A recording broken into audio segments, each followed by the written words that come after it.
Beed citizen live update. Beed जिल्ह्यातील मस्साजोग येथील सरपंच संतोष देशमुख हत्या प्रकरणासह खंडणीच्या गुन्ह्याचा तपास सीआयडी कडे वर्ग करण्यात आलेला आहे। त्या अनुषंगाने सीआयडीचे अपर पोलीस महासंचालक प्रशांत बुर्डे हे आज बीड मध्ये दाखल झाले असून दुपारी उशिरा सीआयडी पथक मस्साजोगला गेले। स्वतः अपर पोलीस महासंचालक दाखल झाल्याने आता तपासाला गती मिळण्याची शक्यता आहे।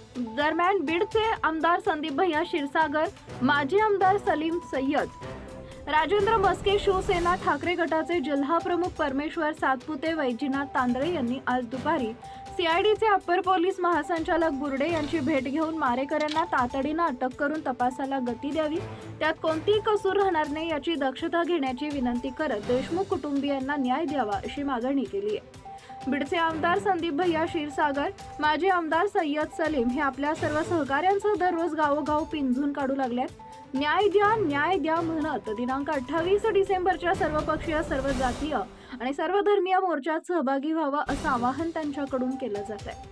आज सकाळी त्यांनी राजुरी व चराटा परिसरात बैठका घेत मोर्चाला येण्याचं आवाहन केलंय। देशमुख कुटुंबियांना न्याय मिळवून देण्यासाठी प्रत्येकानं 28 डिसेंबरच्या मोर्चात सहभागी व्हावं असं आवाहन आमदार संदीप क्षीरसागर, माजी आमदार सय्यद सलीम यांनी केलंय।